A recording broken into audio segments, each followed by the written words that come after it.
இதுவரை இல்லாத ஒரு அதிரடியான போட்டி 2026 சட்டமன்ற தேர்தல் எப்படி இருக்கும் அப்படிங்கிறத பற்றி தான் ஒரு கண்ணோட்டமாக நம்ம பார்க்க போகிறோம்.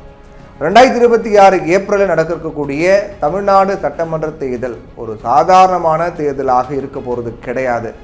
இதுவரையிலும் தமிழ்நாட்டுடைய அரசியல் களத்தில் சட்டமன்ற தேர்தல் பொறுத்த வரைக்கும் இல்லாத ஒரு புதுவிதமான ஒரு ஃபார்முலா, ஒரு புது களத்தை 2026 சட்டமன்ற தேர்தல் சந்திக்க போகுது அப்படிங்கிற மாதிரி இருக்குது அப்படின்னு கருத்துக்கள்லாம் சொல்லப்பட்டு வருது. இது ஒரு பெரிய அரசியல் யுத்தமாகவும் இருக்கும். அனல் பறக்கக்கூடிய பிரச்சாரங்கள், வியூகம் வகுக்கக்கூடிய தலைவர்கள், புதிய முகங்களுடைய வருகை அப்படின்னு தமிழக அரசியல் களம் இப்போவே சூடுபிடிக்க தொடங்கியிருக்கிறது. அதனால தான் இதுவரை இல்லாத வகையில் இந்த முறை பிரதான கட்சியாக ஆளுங்கட்சியான திமுக, பிரதான எதிர்கட்சியான அதிமுக முன்கூட்டியே கிட்டத்தட்ட 10 மாதங்கள் இருக்கக்கூடிய நிலையில் முன்கூட்டியே தேர்தல் பணிகளை, பிரச்சார பயணங்களை மக்களிடம் சந்தித்து அவங்க கிட்ட குறைகளை கேட்கக்கூடிய வகையிலையும் வாக்குகளை பெறக்கூடிய வகையிலையும் பிரச்சார பயணங்கள்லாம் தொடங்கப்பட்டிருக்கு. இதுதான் காரணம். ஆளக்கூடிய திமுக, பிரதான எதிர்கட்சியான அதிமுக, அது மட்டும் இல்லாமல் தென் மாநிலங்களில் காலொன்று துடிக்கக்கூடிய பாஜக, அதை தொடர்ந்து நாம் தமிழர் கட்சி, தமிழக வெற்றி கழகம், விஜயுடைய கட்சி அப்படின்னு போட்டிங்கிறது ஒரு சூடுபிடிக்க தொடங்கியிருக்கிறது. இதற்கு இடையே தான் நடிகர் விஜயனுடைய அரசியல் என்ட்ரி, அரசியல் பிரவேசம் அப்படிங்கிறது கூடுதல் பரபரப்பை ஏற்படுத்தியிருக்கிறது. கூட்டணி குறித்த மும்முரமான பேச்சுவார்த்தைகளும் இந்த தேர்தலை இன்னும் விறுவிறுப்பாக்கியிருக்கு அப்படின்னு நம்ம சொல்லலாம். யார் ஆட்சி பிடிக்க போகிறாங்க, யார் அதிர்ச்சி அளிக்க போகிறாங்க அப்படிங்கிற மாதிரி நிறைய கேள்விகள்லாம் இருக்குது, எதிர்பார்ப்புகள்லாம் எகிரி இருக்குன்னு சொல்லலாம். பாஜக தன்னுடைய தேசிய அளவிலான தேர்தல் அணுகுமுறையை தமிழ்நாட்டில் செயல்படுத்த முனைந்திருக்காங்க. இந்த முறை அவங்களுடைய வழக்கமான பாணி, தேர்தல் அரசியல் அந்த கண்ணோட்டம், அது தமிழ்நாட்டில் இந்த முறை இம்ப்ளிமெண்ட் பண்ணலாம் அப்படின்ற ஒரு பிளானோடு அதற்கான காய் நகர்த்தல்களை பாஜக தொடங்கியிருக்காங்க. குறிப்பாக மத்திய உள்துறை அமைச்சர் அமித்ஷா, ஸ்மிருதி இரானி, ராஜ்நாத் சிங், இந்த மாதிரி முக்கிய தலைவர்கள் எல்லாமே தமிழ்நாட்டினுடைய சட்டமன்ற தேர்தல் மீது ஒரு நேரடியான பார்வை வச்சிருக்காங்க. பூத் கமிட்டி அளவில் பணிகளை ஒருங்கிணைக்கக்கூடிய வேலைகளை பண்ணுறாங்க அப்படின்லாம் சொல்லப்படுது. குறிப்பாக உத்தரப்பிரதேச முதலமைச்சர் யோகி ஆதித்யநாத், இந்த மாதிரியான பாஜகவுடைய மிக முக்கியமான தலைவர்கள் எல்லாமே அவங்க பாணியில் என்ன பண்ணணும் அப்படிங்கிற வகையிலும் அவங்க தரப்புலேருந்து நிறைய ஐடியாக்கள், யோசனைகள்லாம் கொடுக்கப்பட்டு அதை சார்ந்து அதை தமிழ்நாட்டிலையும் அந்த பெரிய பெரிய பாஜக லீடர்ஸ் எல்லாமே தமிழ்நாட்டு அரசியலுக்கு முக்கியத்துவம் கொடுத்து தமிழ்நாட்டு அரசியல் 2026 தேர்தலை பொறுத்த வரையிலும் எப்படியாவது பாஜக ஒரு மிகப்பெரிய வலுவான ஒரு கட்சியாக தமிழ்நாட்டில் வரணும் அப்படிங்கிறதுக்கான திட்டங்கள்லாம் வகுக்கப்பட்டு வருது அப்படின்னு சொல்கிறாங்க. 2020 நடந்த கிரேட்டர் ஹைதராபாத் முனிசிபல் கார்பரேஷன் அந்த ஒரு தேர்தலில் 2026 வெறும் 4 இடங்களை பிடித்த பாஜக 2026 அந்த தேர்தலில் 48 இடங்களை பிடிக்கிறாங்க. இது ஒரு மிகப்பெரிய ஒரு என்னடா இது இப்படி அப்படிங்கிற மாதிரி ஆச்சரியப்பட வச்சுது. அதாவது இது எந்த எலெக்ஷன் அப்படின்னா 2020 நடந்த கிரேட்டர் ஹைதராபாத் முனிசிபல் கார்பரேஷன் தேர்தல், அந்த தேர்தலில் தான். அதுக்கு முன்னாடி 2016 வெறும் 4 இடம், 2020 48 இடத்தை பிடிக்கிறாங்க பாஜக. அப்போ அவங்க நிறைய அதுக்கான யுக்திகளை கையாண்டாங்க, நிறைய ஃபார்முலாவை களத்தில் இறக்கி விட்டாங்க, அந்த மாதிரி பண்ணிட்டு இருந்தாங்க. விரைவான உறுதியான நடவடிக்கை அப்படிங்கிற மாதிரி தீவிரமான களப்பணியாற்றினாங்க. இதுதான் பாஜகவுடைய தேர்தல் வியூகத்தின் மைய அம்சங்கள் அப்படின்னு அரசியல் விமர்சகர்கள்லாம் சொல்கிறாங்க. இப்போ அதை அப்படியே தமிழ்நாட்டில் கொண்டு வந்தால் என்ன, ஏன் கொண்டு வரக்கூடாது அப்படின்னு பாஜக யோசிக்க தொடங்கியிருக்காங்க. தமிழ்நாட்டிலையும் திமுகவுடைய அந்த வழக்கமாக வைக்கப்படக்கூடிய அந்த வாரிசு அரசியல் அப்படிங்கிற குற்றச்சாட்டு, அப்புறம் ஊழல், இந்த மாதிரி விமர்சனங்கள் எல்லாம் பாஜக தொடர்ச்சியாக முன்வச்சு வரதை நம்ம பார்த்துக்கிட்டு இருக்கோம். திமுக பொறுத்த வரைக்கும் ஊழலில் இருக்காங்க, ஊழல் பண்ணுறாங்க அப்படிங்கிற மாதிரி விமர்சனங்கள்லாம் வழக்கமாக வைக்கக்கூடியதான். அந்த விமர்சனங்கள் இந்த முறை பாஜக அதிகமாக வைக்கிறாங்க அப்படின்னு நம்ம பார்க்க வேண்டியதாக இருக்குது. அமித்ஷாவுடைய அந்த மதுரை பொதுக்கூட்டத்தில் அதை பற்றி அவர் திமுகவுடைய ஊழல் குறித்து நிறைய விஷயங்கள் அவர் பேசியிருந்தார். அதைத் தொடர்ந்து முருகன் மாநாடு பாஜக இந்து முன்னணி அமைப்பு நடத்துறது, அதே போன்று தமிழக அரசு நடத்தக்கூடிய அந்த நிகழ்வுகள், இது எல்லாமே மிகப்பெரிய ஒரு பேச்சு பொருளாக மாறி மாறி சொல்லப்பட்டு வருது. இது போன்று சட்டம் ஒழுங்கு பிரச்சனை, சட்டம் ஒழுங்கு சீர்குலைவு, போதைப்பொருள் புழக்கம் அதிகரிப்பு, இந்த மாதிரி குற்றச்சாட்டுகளும் பாஜக அடுக்கிக்கிட்டே போகிறாங்க. பாஜக தன்னுடைய பலமாக கருதுவது என்ன அப்படின்னா, தமிழ்நாட்டில் மிக முக்கியமான பலமாக கருதுவது அவங்களுடைய தேர்தல் பிரச்சாரம் கிடையாது. அதே போன்று முக்கிய தலைவர்கள்லாம் தமிழ்நாட்டு அரசியல் 2026 சட்டமன்ற தேர்தலில் ஃபோக்கஸ் பண்ணுறாங்க, அது கிடையாது. அதை விட மிக முக்கியமாக அவங்க பலமாக நினைக்கிறது அதிமுகவோட கூட்டணி இருக்காங்க இல்லையா, அதுதான். அதிமுகவோட தமிழகத்தினுடைய பிரதான எதிர்க்கட்சி அதிமுக, மிக முக்கியமான கட்சி அதிமுக, அந்த கட்சியோட பாஜக கூட்டணி வச்சிருக்கிறதா பாஜகவுக்கு மிகப்பெரிய பலமாக பார்க்கப்படுது. திமுகவுக்கு சவால் விடக்கூடிய ஒரு வலுவான தொண்டர் பலம் அதிமுக கிட்ட இருக்குது அப்படிங்கிறது பாஜகவுக்கு சாதகம் தான். அமித்ஷா சென்னைக்கு வந்த எடப்பாடி பழனிசாமி முன்னிலையில் கூட்டணி அறிவித்தார். சென்னைக்கு வந்து எடப்பாடி பழனிசாமி முன்னிலையில் கூட்டணி அறிவிக்கிறாங்க. பாஜக அதிமுக கூட்டணி அப்படிங்கிற மாதிரி இங்கே அதிமுக தான் தலைமை, முதலமைச்சர் எடப்பாடி பழனிசாமி, முதலமைச்சர் வேட்பாளராக எடப்பாடி பழனிசாமி தான் அப்படின்ற மாதிரிலாம் அவங்க சொன்னாங்க. பாஜகவுடைய செல்வாக்கு இது வந்து பறைசாற்றுது அப்படின்னு நம்ம சொல்லலாம். ஆனால் இந்த கூட்டணி அதிமுகவுடைய இரண்டாம் கட்ட தலைவர்கள் மத்தியில் சலசலப்புகளை ஏற்படுத்தி இருக்கு. பாஜகவோட கூட்டணி வைத்ததை அதிமுக இருக்கக்கூடிய சில முக்கியமான தலைவர்கள்லாம் அதை விரும்பலை, ஏற்றுக்கொள்ளலை அப்படிங்கிற கருத்தும் முன்வைக்கப்பட்டு வருது. முன்னாள் IPS அதிகாரி அண்ணாமலை மாநில தலைவர் பதவியிலிருந்து பாஜக மாநில தலைவர் பதவியிலிருந்து நீக்கப்பட்டது பழனிசாமியினுடைய செல்வாக்கை காட்டுகிறது அப்படின்னு சொல்லப்பட்டது. அண்ணாமலைக்கு பதிலாக நயனா நாகேந்திரன் நியமிக்கப்பட்டார். அண்ணாமலை நீக்கியதற்கு மிக முக்கியமான காரணமே அதிமுக எடப்பாடி பழனிசாமி தான். எடப்பாடி பழனிசாமி ஒரு மிகப்பெரிய டிமாண்ட் வச்சார். நாங்கள் பாஜக ஏற்றுக்கணும் கூட்டணிக்கு அப்படின்னா அண்ணாமலை நீங்கள் தூக்குங்க அப்படிங்கிற மாதிரி அவர் கோரிக்கை வச்சதாகவும் அந்த கோரிக்கை ஏற்கப்பட்டதாகவும், அப்போது அண்ணாமலை தூக்கக்கூடிய அளவுக்கு எடப்பாடி பழனிசாமிக்கு பவர் இருக்குது, அந்த அளவுக்கு ஒரு உறுதியாக இருக்கார் அப்படிங்கிற மாதிரியான விமர்சனங்களும் கருத்துக்களும் முன்வைக்கப்பட்டது. அண்ணாமலையினுடைய தனிப்பட்ட செல்வாக்கும் கூட்டணி குறித்த அவருடைய மாறுபட்ட கருத்துக்களும் பாஜகவுக்கு ஒரு பெரிய தலைவலியாகவே மாறியது. ஏன்னா பாஜக தனித்து நிற்கணும் அப்படின்னு சொல்லி அதிமுகவெல்லாம் கண்டுபிடி திட்ட ஆரம்பித்தார். அது கூட்டணி வைக்கிறதுக்கு ஒரு பெரிய தடங்களாக பார்க்கப்பட்டது. அண்ணாமலையுடைய நிலைப்பாடு அவர் தலைவராக இருக்கிறது அப்படிங்கிறது பார்க்கப்பட்டது.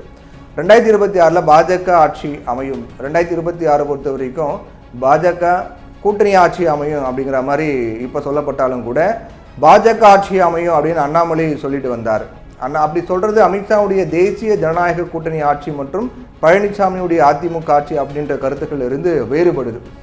அதாவது NDA இங்கே வெற்றி பெறும் அப்படிங்கிறத தாண்டி பாஜக வெற்றி பெற பாஜக ஆட்சி அமைக்கும் அப்படிங்கிற மாதிரி அண்ணாமலை சொல்லிட்டு வந்தார். இது கூட்டணியில் ஒருவித குழப்பத்தை ஏற்படுத்தியது அப்படிங்கிறத மறுக்க முடியாது. ஆளக்கூடிய திமுக வரவிருக்கக்கூடிய தேர்தலில் ஒரு சவாலாகவே பார்க்குறாங்க. இப்போ திமுக பக்கம் வந்தோம் அப்படின்னா முதலமைச்சர் MK ஸ்டாலின் தலைமையிலான அரசு ஓரணியில் தமிழ்நாடு அப்படிங்கிற பெயரில் ஒரு பெரிய அளவிலான உறுப்பினர் சேர்க்கை மற்றும் வீடு வீடாக சென்று பிரச்சாரத்தை தொடங்கியிருக்காங்க. முதலமைச்சரும் வீடு வீடாக சென்று சில வீடுகளில் இருக்கக்கூடிய அந்த குடும்ப உறுப்பினர்களை சந்தித்தெல்லாம் பேசிட்டு இருக்காரு. இந்த திட்டத்தின் மூலமாக பார்த்தீங்கன்னா ஒவ்வொரு சட்டமன்ற தொகுதியிலும் 30% வாக்காளர்களை கட்சி உறுப்பினர்களாக சேர்க்க திமுக இலக்கு நிர்ணயித்திருக்காங்க. அரசினுடைய நலத்திட்டங்களை எடுத்துரைப்பதோடு மட்டுமில்லாமல் மத்திய அரசினுடைய அரசியல் ஆக்கிரமிப்பு, மும்மொழி கொள்கை, நிதி ஒதுக்கீட்டில் பாரபட்சம் போன்ற குற்றச்சாட்டுகளையும் திமுக முன்வைக்கிறாங்க. மத்திய அரசின் அமலாக்கத்துறை மற்றும் வருமான வரித்துறை போன்ற முகமைகளுடைய நடவடிக்கைகள் திமுகவை முடக்குவதற்கும் அதனுடைய நிதி ஆதாரங்களை கட்டுப்படுத்துவதற்கும் பாஜகவுடைய வியூகத்தில் ஒரு பகுதியாகவே பார்க்கப்படுகிறது. 2023-25 அமைச்சர் செந்தில் பாலாஜியினுடைய கைது மற்றும் ராஜினாமா, திமுக பொறுத்த வரைக்கும் அமைச்சர்கள் மீதான சர்ச்சைகள், சட்டம் ஒழுங்கு குறித்த விமர்சனங்கள், இது எல்லாமே திமுகவுக்கு சவாலாக இருக்கு அப்படிங்கிற தேர்தல் களத்தை பார்க்க முடியுது. 2021 சட்டமன்ற தேர்தலில் திமுக 133 தொகுதிகளில் தனிப்பெரும்பான்மையுடன் வெற்றி பெற்றாங்க. அதனுடைய கூட்டணி 159 தொகுதிகளை கைப்பற்றினாங்க. நடிகர் விஜய் பக்கம் தாவேகா பக்கம் வரும் அப்படின்னா நடிகர் விஜய் தொடங்கக்கூடிய தமிழக வெற்றி கழகம் தமிழக அரசியல் ஒரு புயலை கிளப்பியிருக்கு அப்படின்னு நம்ம பார்க்கலாம். பாஜக இந்த கட்சி சிறுபான்மையினர் மற்றும் தலித் வாக்குகளை பிரிக்கும் அப்படின்னு எதிர்பார்த்தாலும் நடிகர் விஜய்க்கான ஆதரவு வெறும் சினிமா கவர்ச்சியாக மட்டும்தான் இருக்கும் அப்படின்னு ஒரு கருத்தும் விமர்சனம் முன்வைக்கப்பட்டு வருது. தேசிய ஜனநாயக கூட்டணியின் வழக்கமான கூட்டணி கட்சிகளான தேமுதிக மற்றும் பாட்டாளி மக்கள் கட்சி இன்னும் கூட்டணி குறித்து முடிவெடுக்கல. பாட்டாளி மக்கள் கட்சி 2ஆக உடையக்கூடிய அளவுக்கு போயிட்டு இருக்கு. அவங்க என்ன முடிவெடுக்க போறாங்க அப்படிங்கிறதும் தெரியல. தேமுதிகவுடைய பொதுச் செயலாளர் பிரேமலதா விஜயகாந்த் 2026 ஜனவரியில் நாங்கள் கூட்டணி தொடர்பாக முடிவெடுப்போம் அப்படின்னு சொல்லியிருக்காங்க. இப்போ ஜனவரி மாதம் தேமுதிக நிலைப்பாடு என்ன அப்படிங்கிறதும் கேள்விக்குறியாக இருக்கு. அவங்க NDA கூட்டணிக்கு போகிறாங்களா, திமுக பக்கம் வரப்போறாங்க அப்படிங்கிறதும் மிகப்பெரிய கேள்விக்குறியாக இருக்கு. கூட்டணி ஆட்சி அமைந்தால்தான் தமிழ்நாட்டு மக்களுக்கு பயன் கிடைக்கும் அப்படின்னு சொல்லி குழப்பத்தை ஏற்படுத்தி வராங்க பிரேமலதா விஜயகாந்த். அப்போது திமுக அவங்களை ஏற்றுப்பாங்களா, திமுக கூட தேமுதிக சேருமா அப்படிங்கிற கேள்வி இருக்குது. இது அவருடைய வழக்கமான பாணி தான். கடைசி நாள் வரைக்கும் யார் பக்கம் யார் போவாங்க அப்படிங்கிறது ஒரு மிகப்பெரிய குழப்பமாக தான் இருக்கும். இதுவே அந்த கட்சிக்கு தேர்தலில் பாதகமாக போய் முடியும். தேமுதிகவுக்கு பாமகவில் பொறுத்த வரைக்கும் இருக்குன்னு சொன்ன மாதிரி ராமதாஸ் மற்றும் அவருடைய மகன் அன்புமணிக்கு இடையே ஒரு விதமான பிளவு போயிட்டுருக்கு. 2 பேருக்குள்ள பிரச்சனைகள் போயிட்டுருக்கு. பேச்சுவார்த்தை எதுவுமே சுமூகமாக அமையல. 2 டீமாக பாமக 2 உடையுது அப்படிங்கிற மாதிரி தான் போயிட்டுருக்கு. பாமகவுடைய முக்கிய வாக்கு வங்கியான வன்னியர் சமூகமும் இன்னும் ராமதாஸ் மீது நம்பிக்கை வச்சிருக்காங்க. இருந்தாலும் ராமதாஸ் பாஜகவோட கூட்டணி குறித்து மறுக்க முடியாது அப்படின்னு தெரிவித்திருப்பது, ராமதாஸ் பொறுத்த வரைக்கும் பாஜகவுடன் கூட்டணி குறித்த பேச்சு மறுக்க முடியாது அப்படிங்கிற மாதிரி ஒரு விஷயங்கள்லாம் பேசப்பட்டு வருது. திமுகவுக்கும் அவர் சாதகமாக பேசிகிட்டு இருக்காரு. அப்போ அவருடைய சாய்ஸ் என்ன? ராமதாஸ் பொறுத்த வரைக்கும் அன்புமணிய சாய்ஸ் என்டிஏ கூட்டணி பாஜக இல்லை அதிமுகவோட சேரணும் அப்படிங்கிற மாதிரி இருக்கும். ஆனால் ராமதாஸ் அதுக்கு முரண்பட்டு நிற்கிறாரு அப்படிங்கிற மாதிரி பார்க்கப்படுது. அப்போ முடிவில் என்னங்கிறது நமக்கு தெரிய வரும். பாஜக நாடு முழுவதும் பிற கட்சிகளுடைய தலைவர்களை ஈர்த்து தன்னுடைய பலத்தை அதிகரிப்பதில் வல்லமை பெற்றவங்க. இதுக்கு எடுத்துக்காட்டு பல மாநில கட்சிகள்லாம் இருக்குது. ஆனால் தமிழ்நாட்டில் இந்த முயற்சி முழுமையாக வெற்றி பெறலை. திமுகவில் இருந்து பாஜகவுக்கு போன கு.க. செல்வம் 2 ஆண்டுகளுக்குள் திமுகவுக்கு திரும்பினார். முன்னாள் துணை சபாநாயகர் வி.பி. துரைசாமி, முன்னாள் விவசாய அணி தலைவர் கே.பி. ராமலிங்கம், இந்த மாதிரி எல்லாருமே பாஜகவில் இருந்தாலும் அவங்க எல்லாம் ஓரங்கட்டப்பட்டிருக்காங்க. திமுக தங்கள் கட்சி தலைவர்களை அதிருப்தி அடைந்து விலகி செல்வதை தடுக்க சுறுசுறுப்போட செயல்படுறாங்கன்னு நம்ம சொல்லலாம். அதிருப்தி அடைந்த ஒரு முக்கிய தலைவரை புதிய விருது கொடுத்து கௌரவித்து அவர் கட்சி விட்டு விலகாமல் திமுக தக்க வச்சுக்கிட்டாங்க. 2026 சட்டமன்ற தேர்தல் தமிழ்நாட்டுடைய அரசியல் களத்தில் ஒரு திருப்பு முனையாகவே அமையும். எடப்பாடி பழனிசாமி இது அதிமுகவை வெற்றி பாதையில் கொண்டு செல்ல ஒரு கடைசி வாய்ப்பு. நடிகர் விஜய்க்கு இது ஒரு அக்னி பரீட்சை. முதல் முறையாக ஒரு தேர்தல் களத்தில் இறங்குறாரு. என்ன நடக்க போகுது அப்படிங்கிறதும் ஒரு அக்னி பரீட்சை தான். ஏன்னா அவர் இந்த தேர்தலில் குறைந்த வாக்கு வங்கியை பெற்றார் அப்படின்னா அடுத்த தேர்தலில் கூட்டணி வைக்கணும். அப்போது என்னுடைய வாக்கு வங்கி இதுதான் அப்படிங்கிற அடிப்படையில், தாவேக்காவுடைய வாக்கு வங்கி இதுதான் அப்படிங்கிற அடிப்படையில் அவருக்கு குறைவான சீட்டு ஒதுக்கப்படும். அதனால் தாவேக்கா என்ன பண்ண போகிறாங்க? தாவேக்காவுக்கு இது ஒரு மிகப்பெரிய அக்னி பரீட்சை தான் அப்படிங்கிறது மாற்று கருத்து இல்லை. இதில் வெற்றி பெறுவது அவருடைய அரசியல் எதிர்காலத்து மட்டுமல்ல, சினிமா வாழ்க்கையும் தீர்மானிக்கும். ஏன்னா இதுதான் என்னோட கடைசி படம், ஜனநாயகம் தான் கடைசி படம் அப்படின்னு சொன்னார். அதுக்கு பிறகு முழு நேர அரசியலில் இறங்க போகிறோன்னு சொன்னார். படத்தோட ஷூட்டிங்லாம் முடிஞ்சிச்சு. முழு நேர அரசியல் இறங்கிட்டாரான்னு தெரியல. படத்தோட ஷூட்டிங் போயிட்டு இருக்கும்போது எப்படி இருந்தாரோ அப்படியே தான் இப்போவும் இருக்காரு. அதனால முழு நேர அரசியல் அவர் இறங்கிட்டாரா இல்லையா அப்படிங்கிறதே கண்டுபிடிக்க முடியல. இது ஒரு பக்கம்.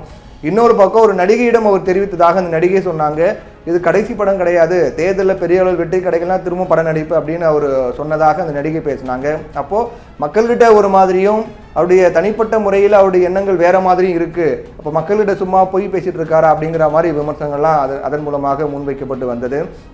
அப்போது தாவேக்கா இந்த எலெக்ஷனில் என்ன பண்ண போகிறாங்க அப்படிங்கிற கேள்வி இருக்குது.